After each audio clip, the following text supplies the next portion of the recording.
Many of us think about managing up, but we don't often consider how to help our manager to be successful themselves.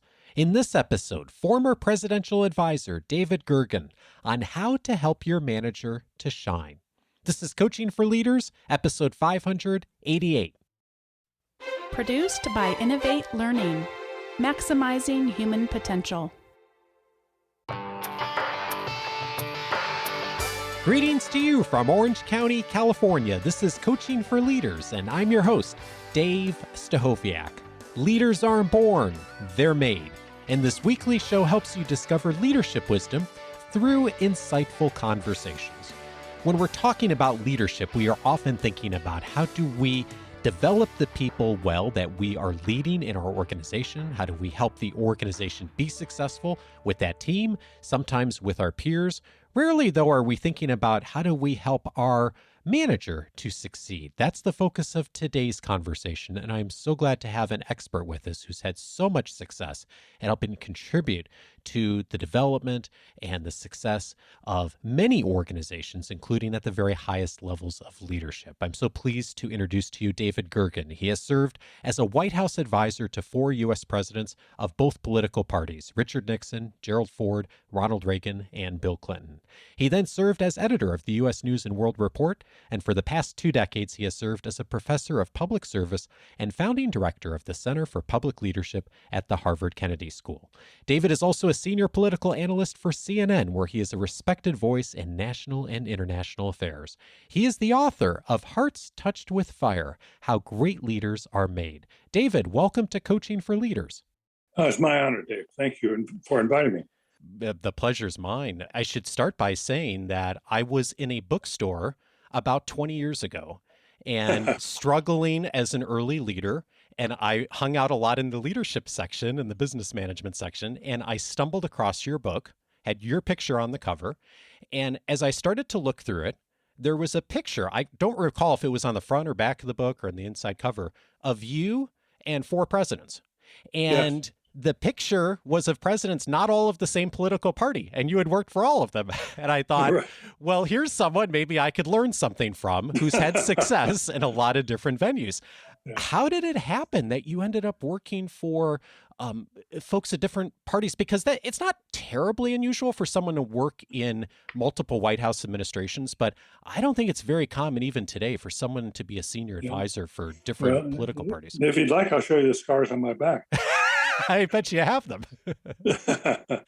How did you end up working for Bill Clinton? Because you had worked in Republican administrations, and then all of a sudden, here you are working for a Democrat. How did that play out? Well, it was a longer story. I'll truncate it a good deal. But I had worked for 3 Republican presidents, and then I went into the journalistic world, and I edited U.S. News for a couple of years, as you mentioned. But as a result of going into the journalistic world, I began traveling far more in areas of the country I'd never been into. I'd worked in the White House. I'd worked in these glamorous places, and I found myself, because I was really curious about life in urban areas and in slum areas. How tough is it? What is it like? What are the questions you face? And I began to see America through a different light. The more time I spent outside Washington, the better I understood what is a very complex country. But I found, working on the Democratic side, Bill Clinton happened to be someone I'd gotten to know during the interview. I invited him up frequently to speak at U.S. News when he was in Washington. And when he was then elected president, he ran into trouble in his first few months. He called me and he asked me if I would come in and help him on a short-term basis. And I'm old-fashioned. I come from the tradition. If the president of the United States says he's in trouble and needs your help, you say, when do you start? I think he turned out to be a better president than people expected. I still think, in retrospect, he's one of our better presidents. But I was honored to go work for him. And I tell you, it did open my mind, Dave, to the idea that there is more than one way to look at reality. You can be wearing a lens from a Democratic administration, or you can be wearing a lens from a Republican, and the world looks quite different from those 2 ways. Yeah, I'm really curious how you did that, because you worked for, at least in the White House, 4 really different people. When I think of what I know publicly about Nixon and Ford and Reagan and Clinton, right. 4 really, really different people. How did you calibrate to be able to figure them out quickly in a way that you could then be helpful? Well, I wasn't, I made mistakes early on.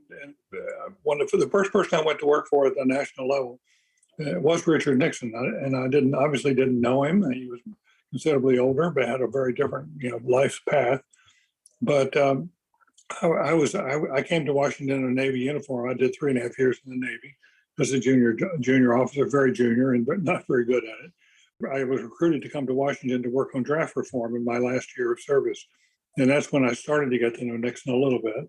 And then they invited me to come join. When I left the service, they asked me if I would come in the White House, which I did, and served in the West Wing and worked a lot on draft. But the Nixon I first saw and continue to see was the best strategist I'd ever seen in public life.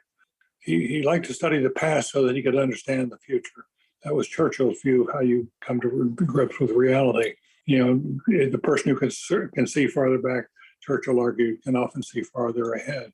Well, the strategist's strength that Nixon had, accounted for a lot of good things he did, among other things, to split China and Russia apart. So it was a divide and conquer strategy that worked out marvelously well and helped to win the Cold War.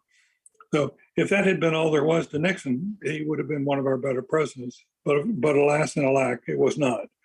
The more I came to know him, the more I saw there is a dark side that you don't often see in public. Nixon had demons inside him that he had never learned to conquer. All of us have temptations in life. Carl Jung, the great psychiatrist, argued all of us have dark sides and we have bright sides. And you have to learn how to control your dark side. Nixon had never done that.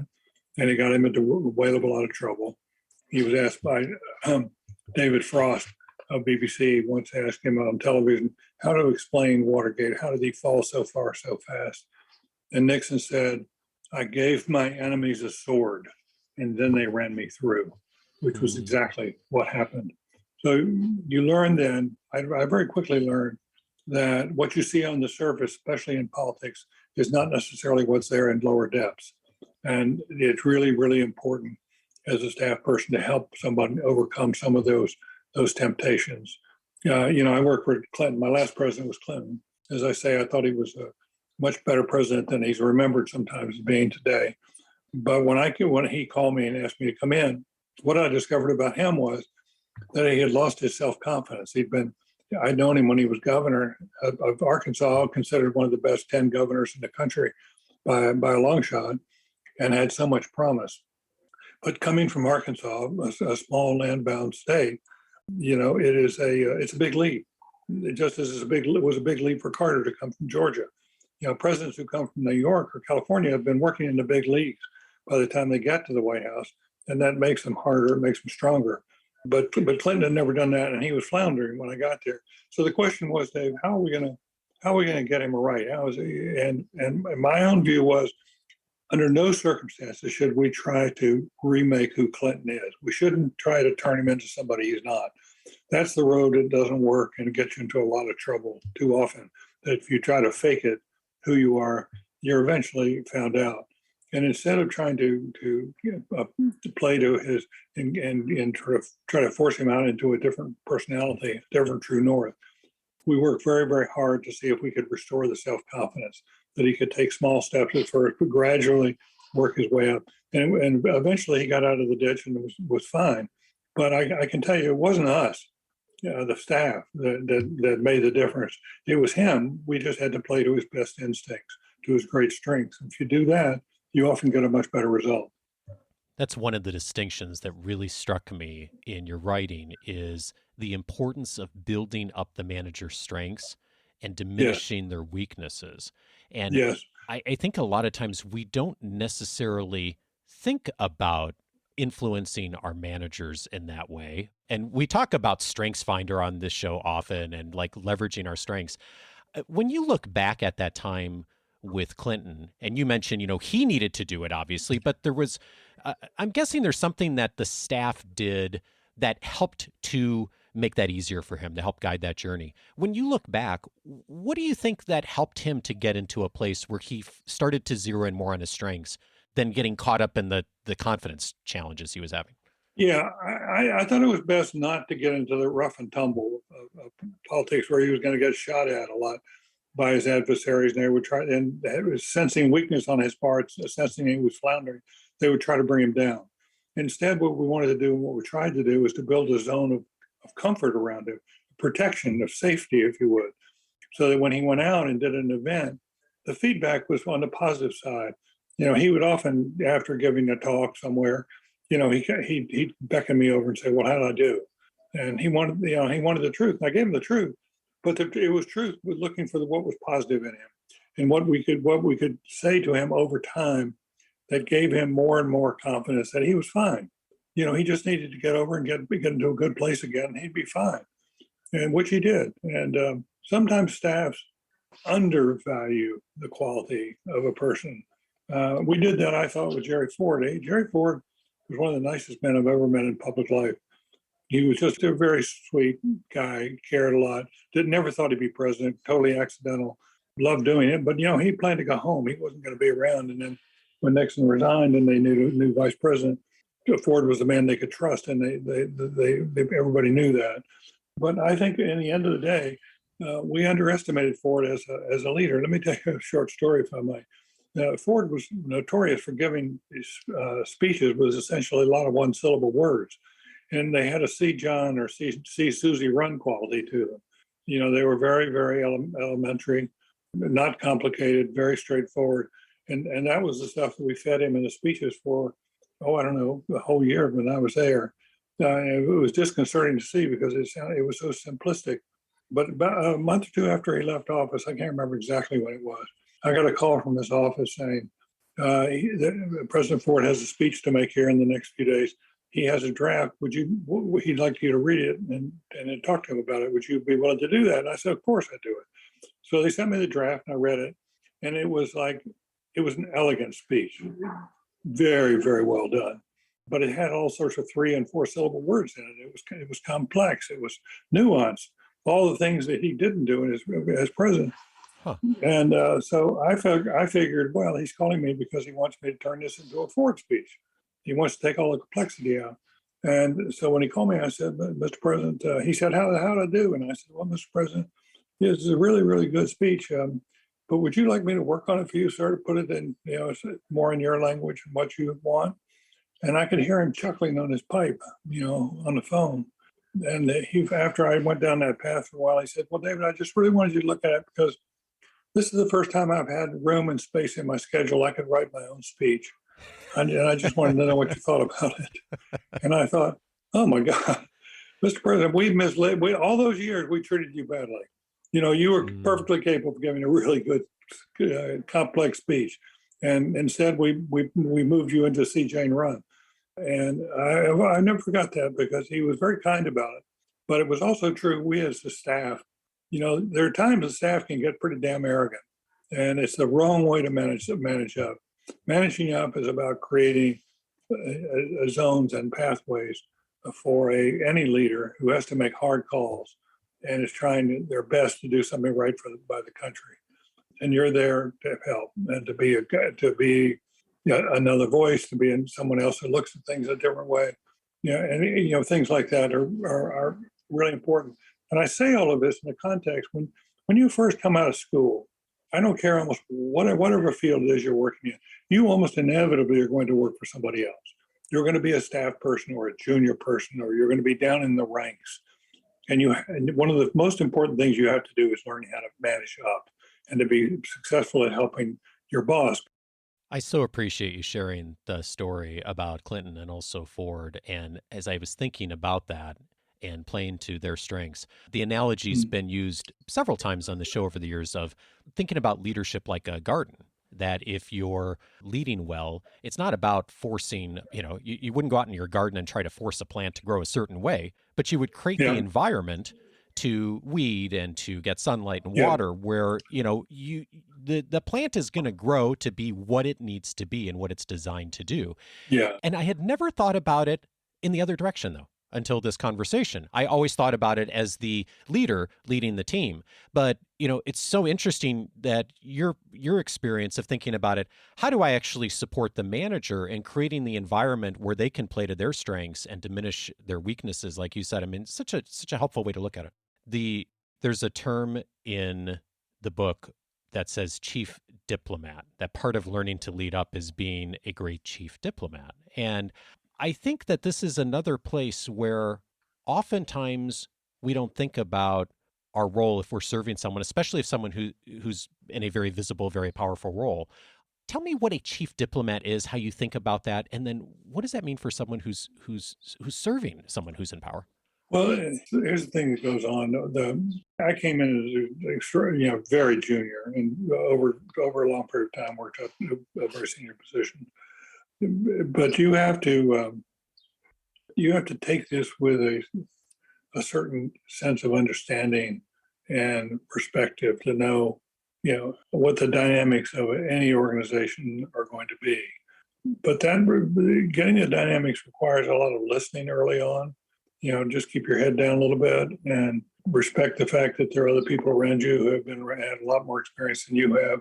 And so you need to give some weight to their views, but gradually get to know where people are coming from within the group itself.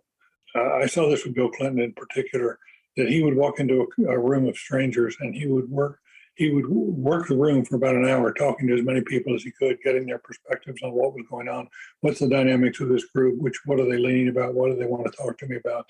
And then only after he spent an hour doing that and listening, he would then get up and talk the conclusions he'd reached, and he could weave in what he'd heard with what he already believed. And that made him a much more interesting and trustworthy leader of the team. Yeah, it's such a good analogy for thinking about how we can do that as well too, serving on a staff of being able to, one of the things that's really interesting to me that, again, looking at it from a different direction than we often think about is reflecting back to the rest of the organization, like the mood of the top leader, what are they thinking about, what's working, what's not, and doing that with some intention. And I'm guessing that there's a bit of a tension there of I think sometimes we tend not to say things because we feel like we're potentially betraying the person that we're serving. Yeah. But I sense a call of there's a space to do some of that, and it's actually helpful to do that. I couldn't agree more. And in that regard, you want to be respectful, and it's extremely important that you have the guts to speak up if you think he's going off or she's going off track. Speaking conscience to power, or speaking truth to power. You talk about that in the book. What's the distinction between the two? Well, I think there's a difference, and that is speaking truth to power is to tell your boss some unpleasant things, but that need to be said in order to make sure your boss has the full range of perspectives, good and bad, about what you're about to propose. Speaking conscience to power is much more about giving moral advice to a leader about what is the difference between right and wrong. David McCullough is telling people these days we emphasize too much right and left in politics when we ought to be emphasizing right and wrong. And I think that hits the nail on the head. I must tell you, one of the reasons I came to respect Al Gore was consistently when I was in the White House, in that Clinton White House, whenever any idea came up, Gore's first question would be, is it the right thing to do? But it was a good question, and it gave all of us pause for the right reasons. And that doesn't often happen in organizational life. This conscience of power, to me, is riskier in talking to your boss about it, because it implies that you have some sort of superior moral standing to him or to her, the leader. And that ain't something they want to hear, because frequently it's not true, but it's also demeaning. So I think you have to be thoughtful about it, but it's the right thing to do. How did you get yourself to a place where that was doable for you? And how did you approach those conversations when those words needed to be said? Yeah, it wasn't clear, it wasn't clear what to do in Watergate, because the cover up on Watergate worked inside the White House better than it did out anywhere else. we were, as a mid-level staff person at that point, I was running a speech writing and research shop. I had about 50 people working for me. And people would come to me and say, look, I think this thing is starting to smell. Should I get off the ship or I get off the boat? And I often said, well, it's a matter of your conscience. I don't know. I said, I had not seen evidence that I thought was convincing that he had, broken a lot of laws at Watergate, but that's only because the evidence hadn't fully come out yet. But it was hard to be able to tell people what to do. I generally told them, if your conscience is moving you, you should, well, let's find a safe way to leave. Once we knew he was going down, I told people, you can't leave. You got to stay. You're a rat leaving a sinking ship. If you leave now, you're better off taking your chances in life. And frankly, it was a big risk for a lot of people leaving the White House under those circumstances or staying in the White House under those circumstances, because I felt like now I know what it was like for the Chicago Black Sox back in the early 1920s when they threw the World Series. And, it was all found out and they could never play baseball again. And they were never allowed on the field. And I kept thinking, is that going to happen to us where we're working here in Watergate? Am I done at the age of 25 or 28 or whatever it was? Am I fully done? And there was legitimate reason to ask. It turns out F. Scott Fitzgerald was wrong when he said there are no second chances in American life. There are second chances. They're often hard to find and they're often hard to keep, but there are second chances in American public life, as so many of us who went through Watergate, we survived. How did you get yourself into a place where you were ready to have a conversation like that? And what did you say in order to allow what you needed to be said to be heard, but also to not have that superiority kind of thing get in the way? Well, there's no perfect solution to that question. I found that it was easier sometimes to write a note. We weren't so much into electronics at that point, but to short note to my superior, questioning something, and that had it was suggestive without being sort of pointing a finger and without saying this is wrong or this is a place on fire and we're going crazy. You had to deliver the message in a truthful way, but that did not mean you had to hit your boss over the head with it. You needed to win his confidence. What you're trying to do is get things changed, moving in the right direction, which would protect him, but also you had a higher calling. It wasn't just protecting the president; it was protecting the country. And if you really believed, as I did, you're damn lucky to be working in any White House. But your first responsibility is the oath you take when you go in. It's not to the person you're working for, and you've got to keep that pretty clear in your mind. And you have to be very clear in your mind that you're not the president, that the other person is the president. You have a chance to sort of influence the decision, but don't think you can substitute yourself for the president, and don't go around second guessing him. Once he makes a decision, don't second guess him and with your friends, because that's not fair to him. We've got, this is a team effort. You've had a tremendous career in public life, David. Many of your family members are serving in public life. So many of us have watched you on the news over the years and read your books. And as much as you've seen, I'm also guessing that there's something you've changed your mind on as time has gone on. I'm curious, as you reflect on the last couple of years, perhaps, what's something that you've changed your mind on? I changed my mind. Well, I really come around strongly to believe that while the presidency is a precious institution, one of the most powerful in the world and has been for a long time, and it's really important that we have successful presidents. But I think that the rest of the country has to be engaged too. This is, how we're dealing with the Chinese or other things. This is like an all hands on deck. Whether it's been about shoot-ups in schools or China, whatever it is, we need a new civic culture.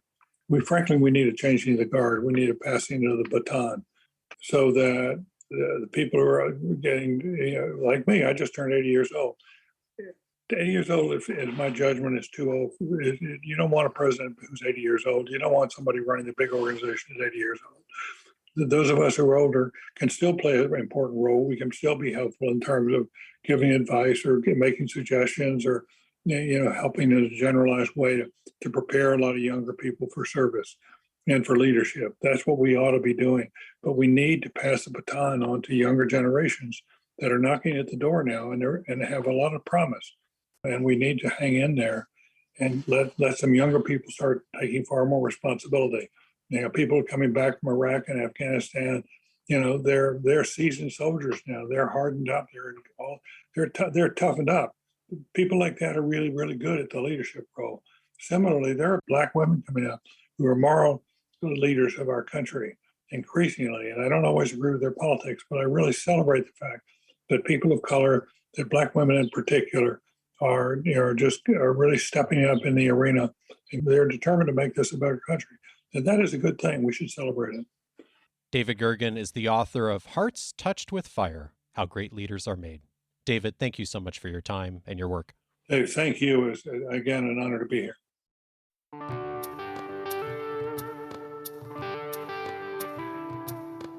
If this conversation was helpful for you, several related episodes I'd recommend. One of them is episode 433, How to Start Managing Up. Tom Henschel was my guest on that episode. Tom is the host of the Look and Sound of Leadership podcast. We talked in that conversation about the strategies and the mindsets for being able to influence up effectively. We hit a little bit on that in this conversation today, but Tom and I went into a lot more depth on the tactics and the next steps for you when you are trying to influence upwards, episode 433 for that conversation. I'd also recommend a couple of episodes we've had with other leaders who've worked in the White House. One of them is episode 440, Leadership in the Midst of Chaos.